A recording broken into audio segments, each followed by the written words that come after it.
the Washington consensus is embedded in the European Union's bureaucracy, in the European Commission, where ultimately this entity is part of a hegemonic project. And of course, the end game is the TTIP. You're listening to the Corbett Report. Welcome, friends. This is James Corbett of CorbettReport.com, coming to you in a conversation that is being recorded on the 12th of July 2016. And as we sit here in the second week of July 2016, the European Union is embarking on a new era in the wake of the Brexit referendum that was held late last month in the United Kingdom. And the question mark hovering over the European Union is causing a lot of people to scratch their heads, even about what the European Union is. Even people living under the European Union don't necessarily know what it is. And very few of them know about the deep history going back, not just to the Cold War era, but even preceding that set the groundwork for this organization and what it has become. So joining us today to help us sort through this and understand better what is really happening in Europe, we are joined once again by the director for the Center for Research on Globalization at globalresearch.ca, Michel Chossudovsky. Michel, thank you very much for your time today. Delighted to be on the program. Perhaps you can begin by telling us about the real origins of the European Union, not just the origins that everyone knows about, the Treaty of Rome and the Maastricht Treaty and things of that nature, but maybe the prehistory of the European Union that situates that in the proper context for us to understand what the objective of this union is. Well, I think we first have to recall that in the immediate wake of World War II, we had what was called the Marshall Plan. It was a reconstruction program largely initiated by the United States, and it was also a means for the United States to establish a corporate hub within Western Europe.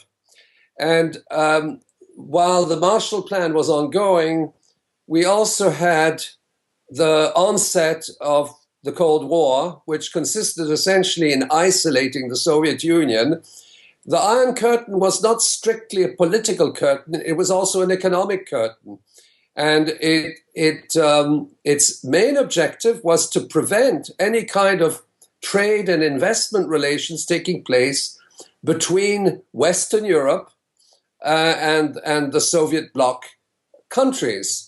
And ultimately, when the European community was created under the Rome Treaty in 1957, this was essentially a Cold War structure. It was also a US initiative indirectly as part of a broader hegemonic project. I think this is coming to light in recent events. It wasn't clear at the time. And what happened is that the European space in the 1950s was essentially divided into three areas. One, you had the first six members of the European community, the Europe of the six, and then it started to expand. Then you had the European Free Trade Agreement, which regrouped a number of what we might call neutral countries. And these neutral countries, they weren't associated with NATO. They essentially Scandinavia, Switzerland, Austria, and that formed a separate trade agreement. And I should mention that the European community or the European Union, as it evolved, essentially started to coincide with the North Atlantic Treaty Organization, which was the main instrument of Cold War geopolitics, which was consistently threatening Russia. Now, it's interesting to note that in recent developments this week, the notion of the EU and NATO more or less merging, so to speak, melding together, is a talking point of analysis and opinion. And so that is the background. The Cold War created a situation which isolated Russia and the Soviet Union. And what happened subsequently is that the Soviet Union started to establish trade with other countries, including the non-aligned movement. Okay, the countries of the Third World which had become independent, and in a sense also encroaching on traditional colonial trading relations, because these were former colonies of the West.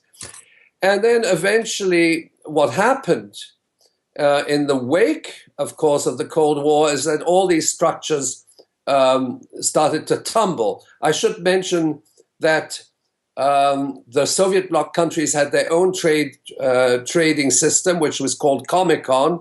It was the Council of Mutual Economic Cooperation, which they developed with the countries of Eastern Europe, as well as other countries like Vietnam, Cuba, and so on. And then there was also a period of trade with China, and so on and so forth.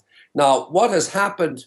Now, there's another important element in all this, is that if we go back to the early 1920s, there was a conference in Genoa. It was called the Genoa Conference, in which nations of Western Europe, Soviet Union met, and the Soviet Union at the time announced its principle of peaceful coexistence between competing economic systems and the notion of socialism in one country. And they expressed the desire to have trade with the West. Now, that was never an option for Western Europe, and largely as a result of US influence. And I should mention that in the 20s, Russia had trade with Germany during the Weimar Republic, but it didn't have trade with the Western powers, which, of course, was supporting the insurrection in southern Russia. So that is the background. And now we've reached a point, we've reached a point of evolution. First of all, after the Cold War, we saw a large number of new countries entering.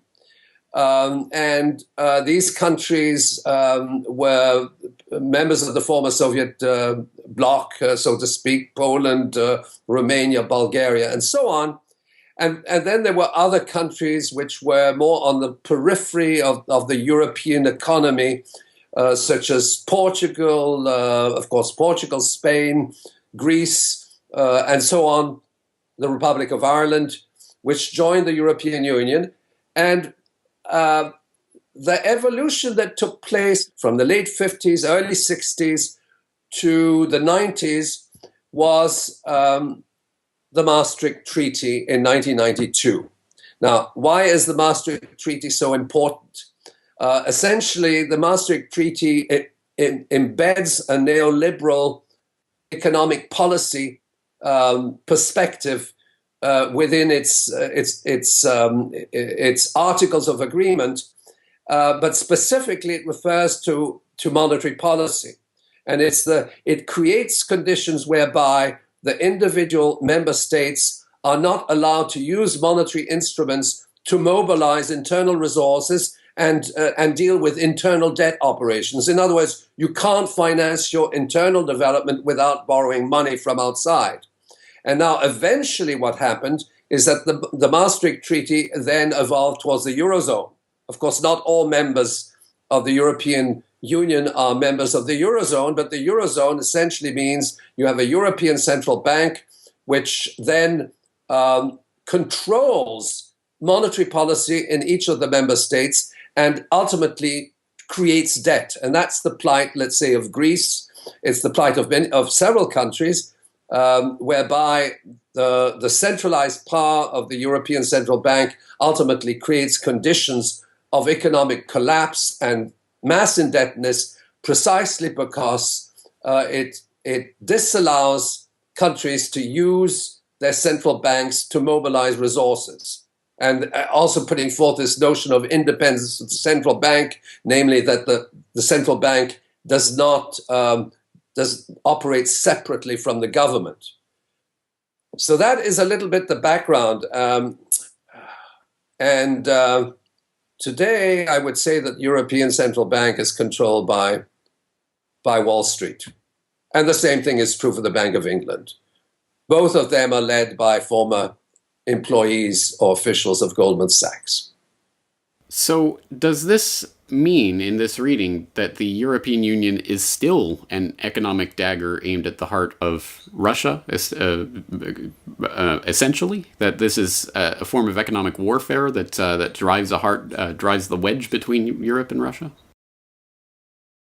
I would say yes. I think it does drive a wedge because the European bureaucracy,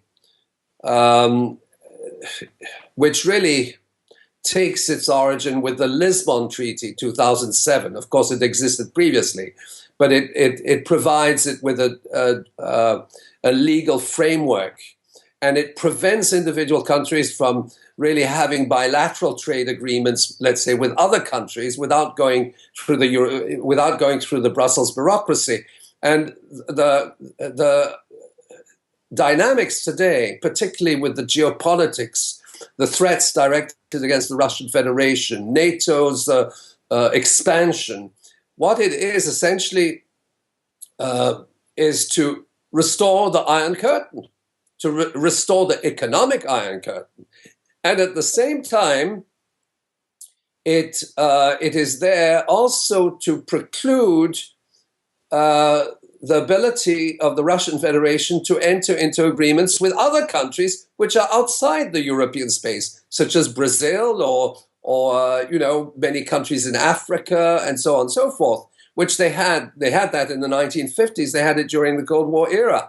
Okay, so that essentially it is a policy to isolate Russia from an economic standpoint, and it more or less merges with NATO, because NATO is the military arm of it's the military arm of the Western Alliance, of the Atlantic Alliance, but it encompasses most of the member states of the European Union, and as a consequence now, the confrontation between Western Europe and or the West and the Russian Federation is also in the realm of trade. Then it's the issue of sanctions, and in fact, what is now happening is that the European Union is impoverishing the member states. And I should say there's another element. When I said the neoliberal agenda is embedded in the European Union, well, in effect, it really embeds, so to speak, the IMF World Bank perspective. The Washington Consensus is embedded in the European Union's bureaucracy, in the European Commission, so that when they act in relation to individual countries, they are in effect replicating the actions of the International Monetary Fund in, let's say, in relation to third world countries, except these are not third world countries. And so ultimately, what is happening is that the Washington Consensus of the Bretton Woods institutions, the U.S. Treasury, the think tanks. I would add also, of course, Wall Street is behind all that. Okay, and ultimately, what we see unfolding is the U.S. colonization of the European Union, where ultimately this entity is indirectly part of a hegemonic project. And of course, the end game is the TTIP. It's the Trade and Investment Partnership, the Atlantic Partnership, which is really contiguous to the Atlantic Alliance and military affairs. And it would then merge the European Union, including the former members of COMECON, into a giant trading agreement encompassing the United States. Of course, Canada would also be included, but there's a separate agreement which is called CETA, and the European Union, and essentially that is an imperial project. Now, we have to see how this is going to evolve. because the European countries have their own people and their own agendas and their own movements. And there's increasing awareness of the nature of this project. So we've gone from World War I Genoa conference to the TTIP. That is the trajectory. It's an interesting trajectory, and it raises the question, the Brexit vote and the various movements in various European countries that are agitating for leaving the European Union at this moment represents, in this view, a type of anti-imperialist movement, an attempt to strike a blow against the imperial project. And yet, it is portrayed as mindless right-wing neo-Nazi nationalists who just hate immigrants. That's the way it's being portrayed. Is there a discrepancy between the consciousness of the people who are involved in this anti-European movement and the actual end goal of the anti-European movement? Well, there are various political cleavages which are operating simultaneously with different agendas, different ideological perspectives. So it's very difficult to give a straightforward answer to that question. I think I would say, on the one hand, there are people within individual countries which realize that the European Union has destroyed their society and their national project. I think Greece is the most notorious example, but you might say that Spain as well, certainly, and Spain and Portugal possibly. People start to realize that the European Union is, in fact, a form of IMF in disguise, and it's derogating their social programs and their identity as nation states. Now, there's another perspective, and I think it's also a very valid perspective, is that people in Western and Eastern Europe realize their historical links, and they still believe in a European project. But that European project is not going to be controlled by the Washington consensus or the Brussels bureaucrats. It's a union of values and people, all of which, in effect, have common origins. I mean, Britain is really created by Scandinavian tribes that invaded the Angles, and then the Saxons, and then the Normans, and so on. And France is really a construct which was the result of the Germanic invasions. The Franks were Germanic.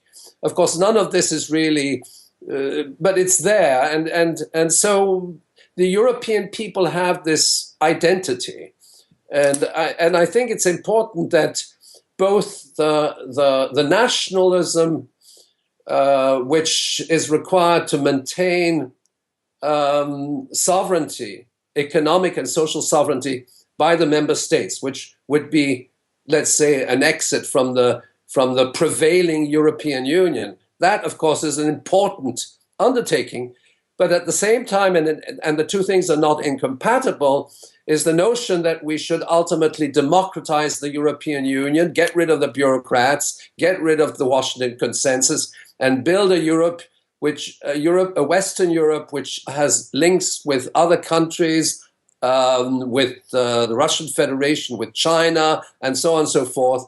And it raises the issue: what kind of society do we really want?